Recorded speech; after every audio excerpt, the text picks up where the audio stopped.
성경에 보면 이 형사 취수 제도라는 것이 있습니다. 형이 죽고 났을 때 동생이 형수를 돌보는 그런 제도입니다. 그게 여러 가지 의미를 찾자면 많이 있습니다만, 남자들이 일찍 죽는 경우가 많았기 때문에 일찍 그 자손을 남겨두지 못하고 죽었을 때 홀로 남겨진 여자가 살아가기가 참 굉장히 힘겹고 때로는 그 때문에 그 고통스러운 삶을 살아야 하기도 했기 때문에 가정에서 그것을 뒷받침해 주는 그런 제도였습니다. 그 인근 지역이 대체로 이런 비슷한 제도를 가지고 있습니다만은 성경은 특히 그 가운데서도 형이 자손이 없을 때, 자식이 없이 죽었을 때 동생이 형수를 통해서 형의 자손을 이어가는 그 제도로 이렇게 정착이 되어 있습니다. 그 구체적인 내용은 신명기 25장 5절 이하에 기록이 되어 있습니다. 그 당시에 사실 아내를 얻어올 때는 지참금을 주고 사실 아내를 사온 개념도 들어 있었기 때문에 다시 그 아내를 원래 이제 집으로 돌려주게 되면 그 받았던 지참금도 내줘야 되는 거죠. 그렇기 때문에 그런 여러 가지가 다 얽혀 있기도 합니다. 그러나 성경에서는 이것을 어떤 개념으로 나아가냐면 그 공동체가 이어지도록 하는 대로 초점이 맞춰져 있습니다. 그래서 동생이 형수를 돌보는 것과 동시에 형수를 통해서 형의 자손을 이어가도록 만드는 그런 제도로 가는 것이죠.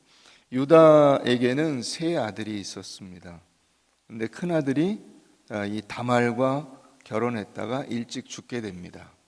그래서 그 동생 오난에게 이 형수를 이제 책임을 지도록 한 것입니다. 그런데 오난은 자기가 형수를 통해서 씨를 이어가게 해도 그게 자기 자식은 아니잖아요. 그 형수의 자식이, 형의 자식이 되는 거예요. 그래서 그 성관계시에 이제 외부에 사정을 한 것이죠. 그걸 하나님이 악하게 보시고 오난을 치셔서 죽게 됩니다. 그게 이 공동체를 확보하고 이어가도록 하는데 하나님의 뜻이 있기 때문에 그렇습니다. 그래서 유다는 자기 이제 자식이 둘이나 죽은 거예요. 큰 아들, 둘째 아들이 다 죽었습니다. 그 셋째 아들한테 이 형수를 이제 돌보도록 하고 또 대를 이어가도록 해야 되는데 셋째 아들이 아직 어리다는 이유로 다말을 친정에 가 있게 하는 거죠. 그러니까 다말이 친정에 가면 다말이 시집 올 때 가지고 왔던 지참금도 줬으면 끝나겠죠. 그걸로 이제 너는 그냥 가서 거기서 어떻게 살든지 네 마음대로 해라. 근데 지참금은 안 돌려준 거죠. 그리고 거기서 대기해라 한 거죠. 얘 이 막내가 클 때까지 너 대기해라. 소식이 없습니다. 그래서 이 다말이 이제 자기 시아버지가 자기 친정 동네 가까이 온다는 소문을 듣고 시아버지의 그 이동 경로의 중요한 지점에 가서 창녀 복장을 하고 있었다는 거죠. 그렇게 해서 시아버지와 관계를 갖고 그 아들을 낳게 됩니다. 그래서 거기서 쌍둥이를 낳게 되죠. 이 쌍둥이를 낳은 그 쌍둥이 중에 하나, 거기도 이제 야곱 경우처럼 에서와 야곱이 있는데 야곱이 뒤를 이어간 거잖아요. 그런데 여기도 이 베레스가 원래 첫째가 아니었고 그 셀라가 첫째였는데 누구야? 세라가 첫째였는데 그 세라의 팔에 얘가 먼저 나오는 애야 하고 실을 묶었는데 얘는 들어가고 베레스가 나중에 나왔다는 거예요. 네가 어떻게 형을 짓밟고 나왔냐? 그래서 이름을 베레스다 이렇게 지었다는 겁니다. 근데 이 이야기가 예수님의 족보에 들어가 있는 겁니다. 마태복음 1장을 우리 한번 가보십시다.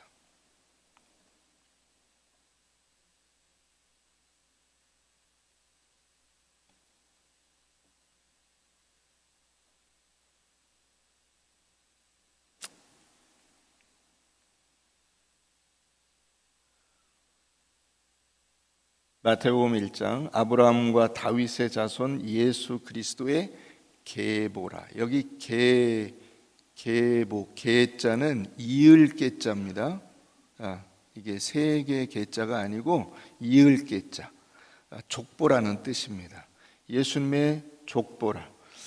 아브라함이 이삭을 낳고 이삭은 야곱을 낳고 야곱은 유다와 그의 형제들을 낳고 유다는 다말에게서 베레스와 세라를 낳고 베레스는 헤스론을 낳고 헤스론은 람을 낳고 람은 아미나답을 낳고 아미나답은 나손을 낳고 나손은 살몬을 낳고 살몬은 라합에게서 보아스를 낳고 보아스는 룻에게서 오벳을 낳고 오벳은 이새를 낳고 이새는 다윗 왕을 낳으니라. 다윗은 우리아의 아내에게서 솔로몬을 낳고 솔로몬은 르호보암을 낳고 이렇게 되어 있습니다. 자, 예수님의 족보를 다시 말하면 예수님 위로 이렇게 거슬러 올라가서 대부분의 그 조상의 리스트에 들어있는 사람들은 다 생략이 되고 주요 인물만 여기 이렇게 적어놨는데 그 주요 인물이 누구예요? 주요 인물이 다 문제가 있는 사람들이에요. 다. 그래서 아브라함이 이삭을 낳고 이삭은 야곱을 낳고 야곱은 유다와 그의 형제들을 낳고 유다가 첫째가 아닙니다. 유다가 넷째입니다. 유다를 낳고 유다는 다말에게서 다말은 자기 아내가 아닙니다. 며느리입니다. 다말에게서 베레스와 세라를 낳고 그 다음에 밑으로 내려가서 5절에 가면 라합이 나옵니다. 라합은 누굽니까? 라합은 가나안 여자입니다. 가나안 여자, 그것도 기생으로 되어 있습니다. 다시 말하면 어떤 특정한 그 배우자와 함께 건강한 가정을 이루어 사는 여자가 아니라 이 말이에요. 나중에 그 이스라엘 백성들이 가나안 땅에 들어간 다음에 이 라합과 살몬이라고 하는 유대인이 결혼을 한 거죠. 그래서 이 라합에게서 라합의 이게 밑으로 내려가면 보아스가 나오는 거예요. 그 보아스하고 룻하고 또 결혼을 하게 되는데 룻은 유대 여자가 당연히 아닙니다. 모압 여자입니다. 네. 자기 남편이 죽었어요. 과부입니다. 그 과부와 보아스가 결혼을 해서 거기서 이새가 나오고 그 이새의 아들 다윗이 나오고 다윗의 후손으로 예수가 나온다 이 얘기예요. 물론 좋은 족보들이 있습니다. 그러나 예수님의 족보 안에 이런 말도 안 되는 예수님의 족보라면 족보가 흔히 말하는 대로 깨끗하고 아무 문제가 없고 누가 보아도 훌륭한 인물들이 들어있고 그렇지가 않은 거예요. 그렇지가 않은 거예요. 문제가 많은 사람들이 거기 들어있는 거예요. 아니 족보에 들어갈 자격조차 없는 사람들이 거기 들어가 있는 거예요. 이게 말이 되냐 이거죠. 이게 왜 이게 말이 될까요? 왜 예수님의 족보는 이렇게 되어 있을까요? 그게 바로 우리들이기 때문에 그렇습니다. 그게 다말이 그 라비, 루시, 거기다가 더군다나 밧세바 같은 경우에는 우리아의 아내입니다. 우리아의 아내. 다윗의 아내가 아니에요. 남의 아내입니다. 말이 안 되잖아요. 정상적인 관계가 아니라고요. 이게 바로 우리들이에요. 우리들이 살아가는 우리들의 실제적인 삶이 이런 겁니다. 여러분, 여러분들의 족보는 어떻게 잘 알고 계십니까? 여러분들의 조상들은 어떻게 사셨을까요? 여러분들의 몇 대 조상은 어떻고 몇 대 조상은 어떻고 잘 알고 계십니까? 그분들은 엄청 훌륭한 인생을 사셨을까요? 아마 거의 비슷했을 겁니다. 지지고 볶고 싸우고 뒤집어 엎고 뛰쳐나가고. 여러분들의 이름이 상징하는 그 여러분들의 인생, 그죠? 여러분들의 이름 아무개 그 속에 50년, 60년, 70년, 80년, 90년의 인생이 들어있는데 그 안에 깨끗하게 거룩하게 아무 문제 없게 그렇게 채워져 있습니까? 아니죠. 말도 안 되는 일들이 거기 들어있죠.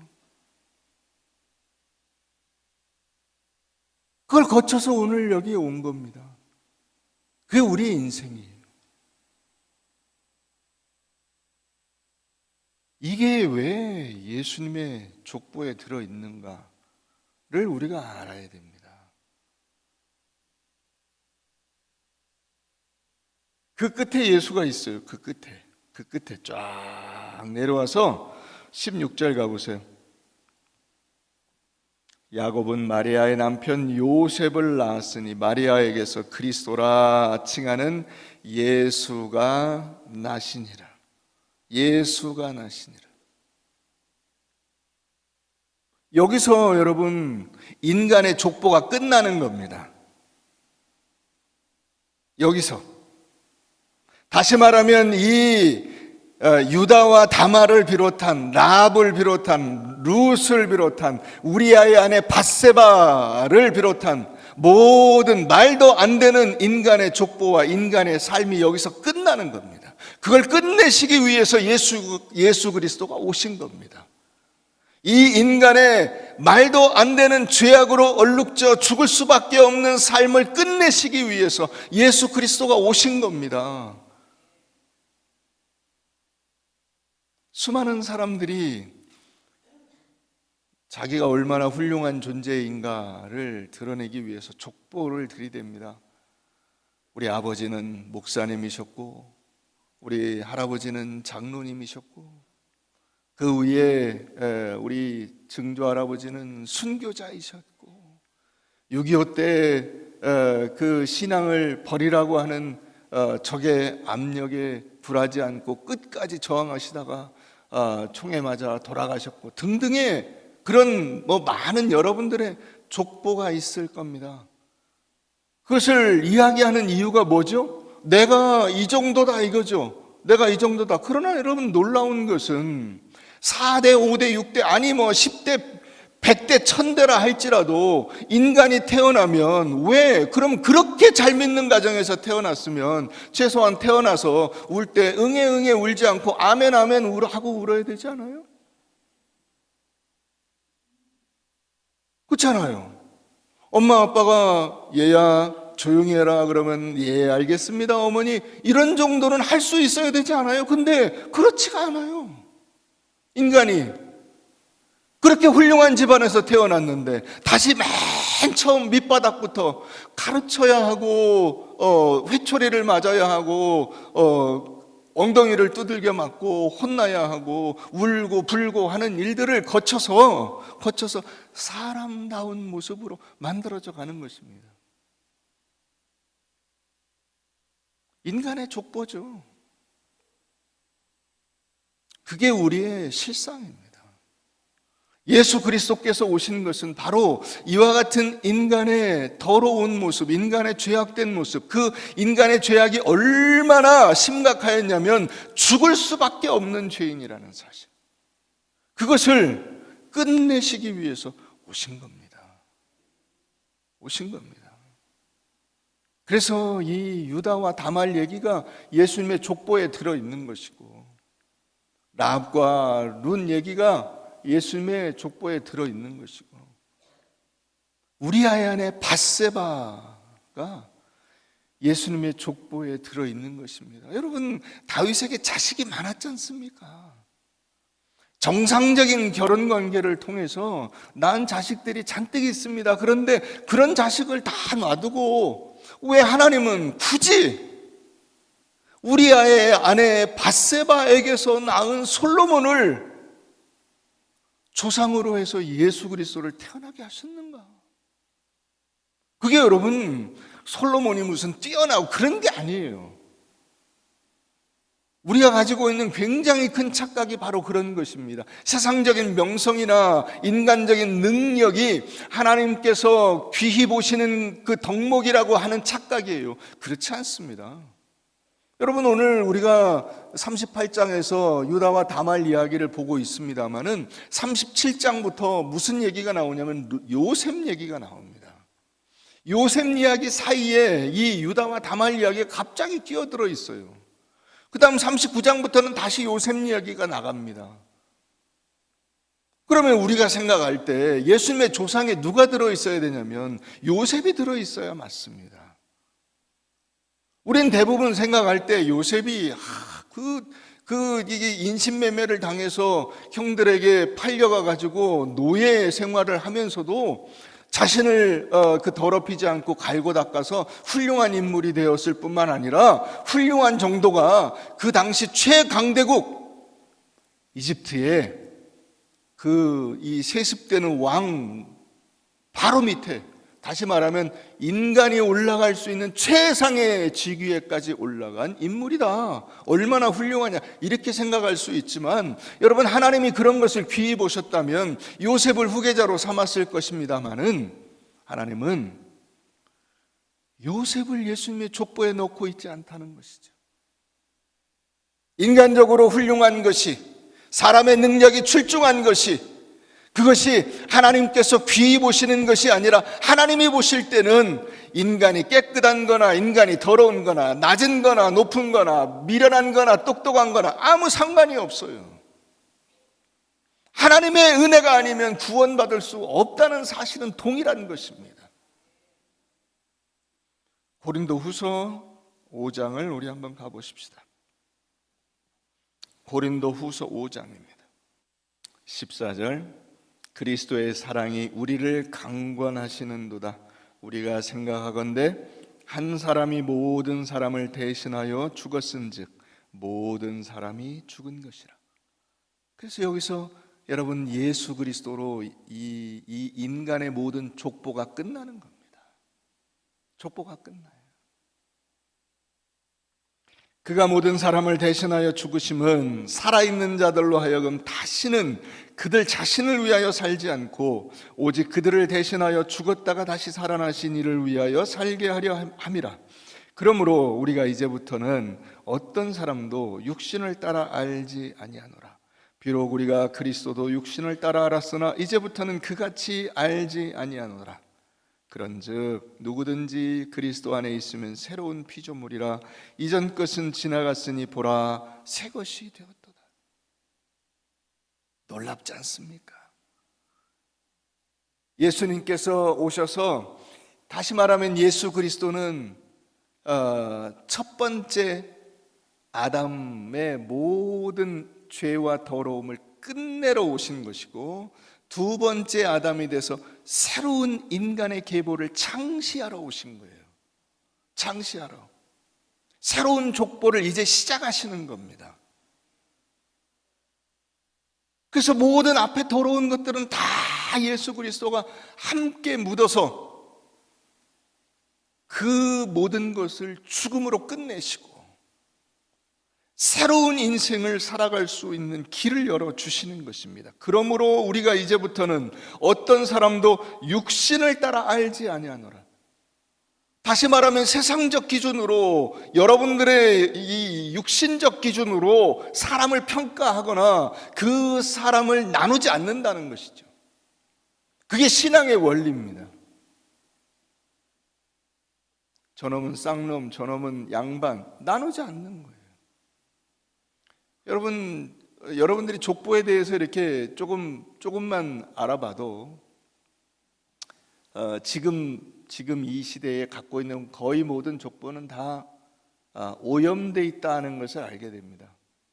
조선 시대에 우리나라의 양반이 5%가 채 안 됐다 그럽니다. 전체 인구 중에 5%가 채 안 됐어요, 양반이. 근데 지금은 다 양반입니다.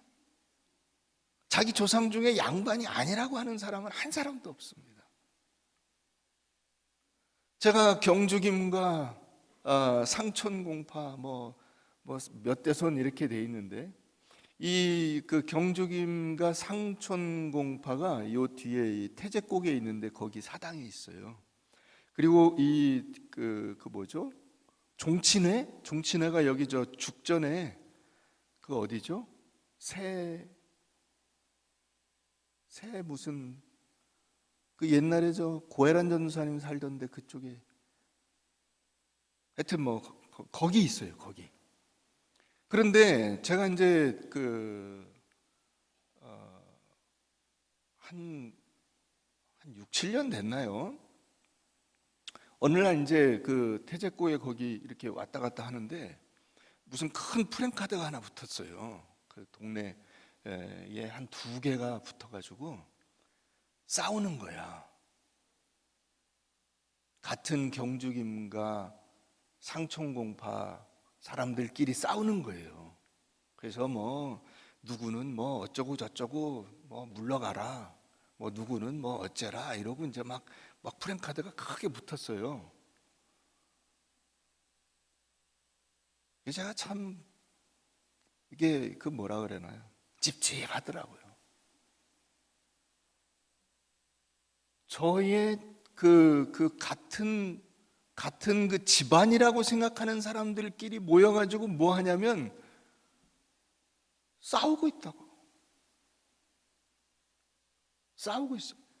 인간이 여러분 살아가는 모습이 그런 거예요. 다 쌍놈들이지. 그게 무슨 양반이에요. 지금 세상을 보세요. 옛날에는 마찬가지였죠. 다 그냥 무슨 계파 싸움에 당파, 한국 사람들은 어디 가든지 이게 쪼개져서 싸우는 것이 종특이다, 그런 이야기들이 수도 없이 많이 하고 있잖아요. 그게 왜 그러냐? 육신대로 알기 때문에 그렇습니다. 육신대로. 우리가 이제부터는 어떤 사람도 육신을 따라 알지 아니하노라. 그게 족보예요. 그럼 그게 옛날 사람들만 아니죠. 지금도 있죠. 너는 어느 학교 출신, 너는 어느 지역 출신, 너는 누구의 줄을 타고 왔고, 너는 누구의 줄을 타고 왔고, 다 그 얘기죠. 전부.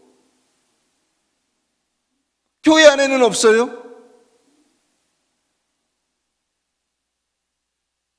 그럼 그게 우리가 끊어야 될 족보예요. 예수 그리스도께서 그것을 끊기 위해서 오신 겁니다. 이런 모든 인간, 여기 나오는 여인들, 여기 나오는 모든 한심한 인간의 모습들, 족보에 나오는 이런 모습들은 전부 그런 겁니다. 그게 우리 자신이고, 그게 우리가 살아가는 모습이고, 그것을 예수님께서 족보에 담아서, 예수님의 족보에 담아서 십자가에서 다 멸하신 것입니다. 그리고 새로운 인생을 살아갈 수 있도록 17절, 그런즉 누구든지 그리스도 안에 있으면 새로운 피조물이라. 새로운 피조물이에요. 믿으십니까? 여러분들이 그 새로운 인생을 살아가는 첫 번째 인물로 부름을 받은 거예요. 여러분들의 삶 속에서도. 히브리서 2장을 한번 가보시죠. 그 예수님이 모범을 보여주시죠. 히브리서 2장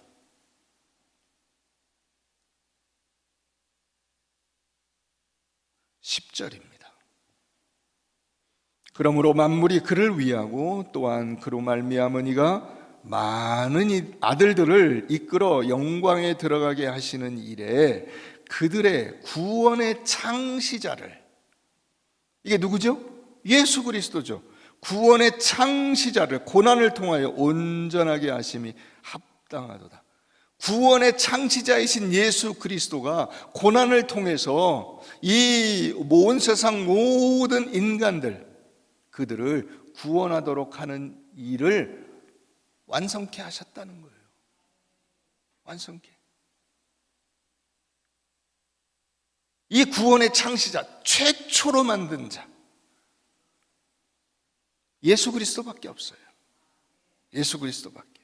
그래서 첫 아담의 족보를 끝내고 새로운 하나님 나라에 감은 새로운 족보, 믿음으로 말미암는 새 사람의 족보를 예수 그리스도가 시작하시는 겁니다. 현실적으로는 아담의 후손이 계속 출생하지만은 아담의 족보에서 예수님의 족보로 넘어가는 것은 어떻게 가능하냐? 그게 믿음으로 가능하다 이거죠. 믿음으로, 혈통으로 아니고 능력으로 아니고 그 어떤 인간적인 조건으로가 아니라 하나님께서 우리에게 베푸신 이 은혜를 우리가 아멘으로 받아들이는, 아무 노력도 열심도 헌신도 능력도 없는, 그게 믿음으로예요. 은혜로 주어지는 것입니다.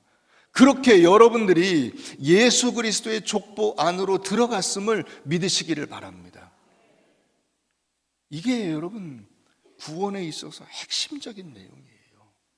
저렇게 더러운 것들도 구원받나? 그렇습니다. 그렇게 더러운 것들도 구원받습니다. 우리가 종종 무슨 흉악범이니 누구니 그런 사람들이 감옥에 들어가서 거기서 예수 믿고 구원을 받았다. 그래서 무슨 간증을 한다 그러면 손가락질을 합니다. 아, 저런 사람이 어떻게 구원을 받냐고. 그러나 여러분, 그게 우리들이라는 것을 우리가 알아야 돼요. 그게 우리들입니다. 우리가 조건이 안 돼서 흉악한 범죄를 저지르지 않았을 뿐이고 조건이 안 돼서 큰 사건에 발을 들여놓지 않았을 뿐이지, 우리도 그런 조건 속에, 우리도 그런 상황에 놓이면 얼마든지 죄를 저지를 수 있는 사람이라는 사실을 우리가 알아야 됩니다. 그게 여러분 유다고 그게 다말입니다. 그게 라합이고 그게 룻이고 그게 밧세바입니다.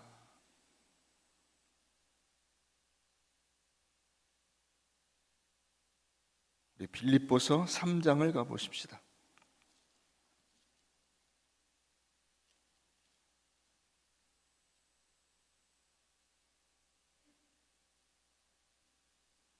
빌립보서 3장 20절.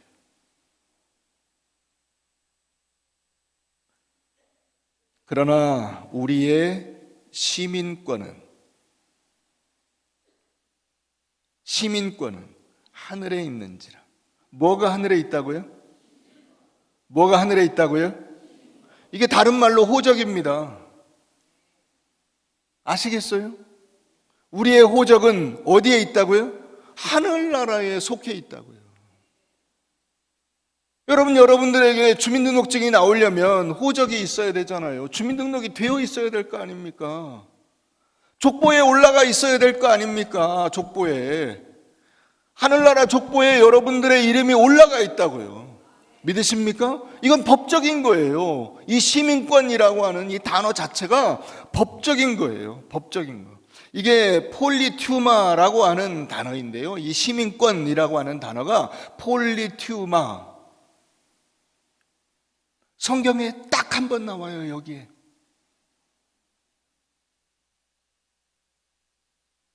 놀랍죠? 더 이상 얘기할 필요가 없어요. 여러 번 언급할 필요가 없어요. 여러분, 시민권이 한 번 딱 올라가면 끝나는 거지. 더 이상 뭐가 필요해요? 또 해야 되고 또 해야 되고 가서 다시 재등록해야 되고 그러면 그건 제대로 된 시민권이 아니죠. 하나님께서 여러분들의 이름을 하늘나라 호적에 딱 올려주셨다고요. 믿으십니까? 법적인 조치가 끝났어요.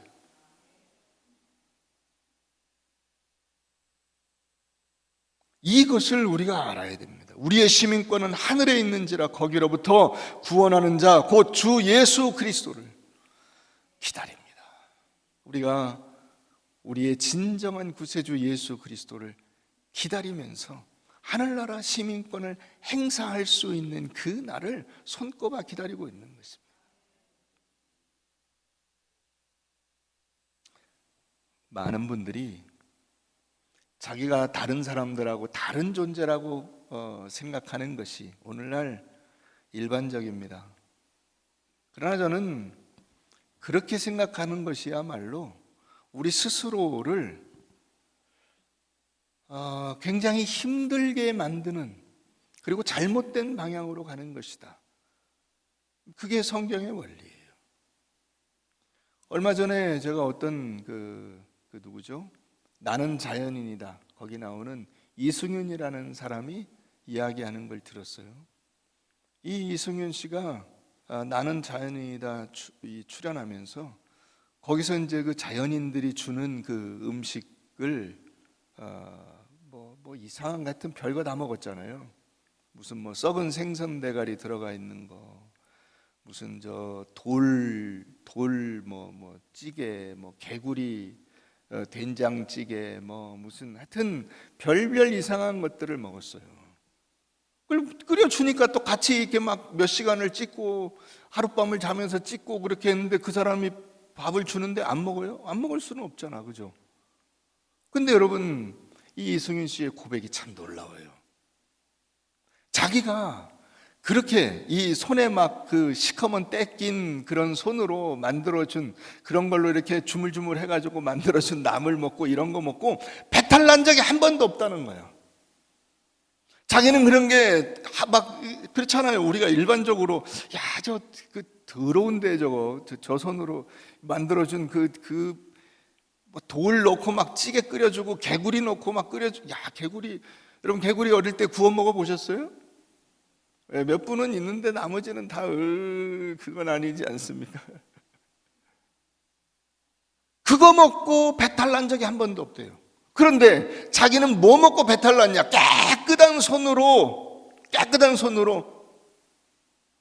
깨끗한 식당에서 만들어준 고기 먹고 그런 음식 먹고 배탈 나고, 그런 음식 먹고 장염에 걸리고, 그 더러운 이 때가 이 손톱에 이렇게 박혀 있는 것 같은 그 손으로 만든 음식은 괜찮았는데 자기가 핸드폰 만진 손, 다른 깨끗하다고 생각하는 그런 거 만진 그 손으로 음식을 만들어서 그거 먹고는 탈을 났다 이거죠. 그러니까 누가 깨끗한 거냐 이거예요. 누가 깨끗한 거냐. 여러분들이 남을 더럽다, 남에게 저 나쁜 놈이다 그렇게 말할 수 있습니까?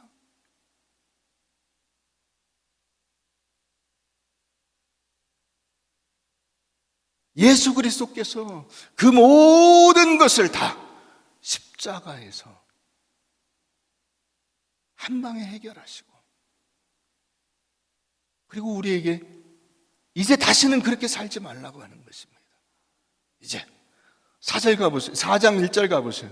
그러므로 나의 사랑하고 사모하는 형제들, 나의 기쁨이요 면류가 아닌 사랑하는 자들아, 이와 같이 주 안에 서라. 주 안에 주님과 함께 해라.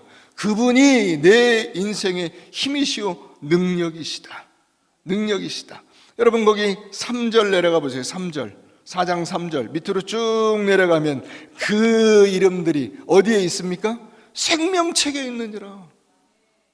생명책에 있느니라. 여러분들의 이름이 하늘나라 생명책에 있어요. 그러니까 4절, 주 안에서 항상 기뻐하라. 내가 다시 말하노니 기뻐하라. 너희 관용을 모든 사람들에게 알게 하라. 기쁨으로 여러분들의 구원받았음을 감사하면서 다른 이들과 여러분들이 나눌 수 있는 모든 것들을 나누면서 베풀면서 하나님 나라의 백성답게 살아가시라 이 말입니다. 살아가시라. 오늘 말씀을 우리가 돌아보면서 정리해 봅니다. 첫 번째, 여러분들은 이미 하늘나라 생명책에 이름이 올라간 구원받은 백성들임을 잊지 마시기를 바랍니다. 감사하십시오. 감사하십시오. 따라해보세요. 나는 구원받은 백성이요 하늘나라 생명책에 이름이 기록된 사람입니다. 믿으십니까? 아멘. 두 번째, 여러분 아직 한심합니다. 여러분들의 모습은. 그럼에도 불구하고 한심합니다. 아직 갈 길이 멉니다. 그렇다고 해서 막 행동해서는 안 됩니다. 예수 그리스도의 은혜를 허물어뜨리는 자리에 가지 마시고, 믿음이 떨어지는 자리에 가지 마시고, 유다와 같이 자기를 더럽히는 자리에 가지 마시고, 자기를 깨끗하게 보존하여 하나님 앞에 오롯이 설 수 있는 그런 사람으로 설 수 있도록 힘을 쓰십시오. 그게 우리가 살아야 될 삶입니다. 지금 내가 하나님의 백성답지 못한 여러 가지 조건과 환경 속에 있다 할지라도 그렇다고 해서 막 살아서는 안 됩니다. 우리는 어디에 있든지 외적인 환경이 어떠하든지 하나님의 사람임을 잊어서는 안 됩니다. 세 번째, 다말이 유다의 이 가문, 유다의 계보를 잇기 위해서 자신을 희생시키면서까지 헌신한 것을 기억하십시오. 하나님의 백성의 대를 잇는다는 것은 영광스러운 일이요 감사한 일입니다. 이미 많은 분들이 그 일에 실패했습니다. 자식을 믿음으로 키우는 일에 실패했고, 목사님 암만 얘기해도 말을 안 들어요, 우리 새끼들이 말을 안 들어요, 할 수 없죠. 어떻게 합니까? 그죠? 네, 돌이킬 수는 없잖아요. 자식들을 이게 모가지에다가 무슨 밧줄 묶어가지고 끌고 온다 그래 됩니까? 안 되죠. 그러나 여러분, 주 안에서 형제 자매된 여러분들의 믿음의 자식들이 있잖아요. 그들을 키워내셔야죠. 그게 여러분 다말이 한 일입니다. 그게 여러분 우리가 이 시대에 해야 될 일입니다. 많은 사람들이 기독교가 줄어들고 있다, 예수 믿는 것이 별로 이제 대단치 않다, 별거 아니다, 교회도 유럽이나 이런 데처럼 다 한국 교회도 쇠퇴할 것이다, 여러분 그런 소리에 휩쓸려 가지 마세요. 그런 소리는 옛날부터 있었습니다. 기독교가 그래서 핍박을 받은 거예요. 그 수많은 핍박과 고통을 극복하고 일어선 것이 기독교입니다. 왜요? 그건 인간이 한 것이 아니에요. 하나님이 하시는 겁니다. 그러므로 여러분들은 무엇을 해야 하냐면 바로 이 다말처럼 때를 얻든지 못 얻든지 대를 잇는 일을 열심히 해야 되는 것입니다. 믿음의 대를 잇기 위해서 아이들을 가르쳐야 하고, 그 아이들에게 복음을 전해야 하고, 우리 주변에 있는 많은 예수를 알지 못하는 이들에게 예수 믿는 사람이 어떻게 사는 것인가를 보여주어야 하고, 그들과 하나님의 놀라우신 은혜를 나누고 함께 해야 합니다. 그래서 이 믿음의 공동체가 과연 무엇인가를 우리 주변에 있는 모든 이들에게 넉넉히 보여주고 그것을 드러낼 수 있는 여러분들 되시고 우리 꿈과 사랑의 교회 되기를 주의 이름으로 축원합니다.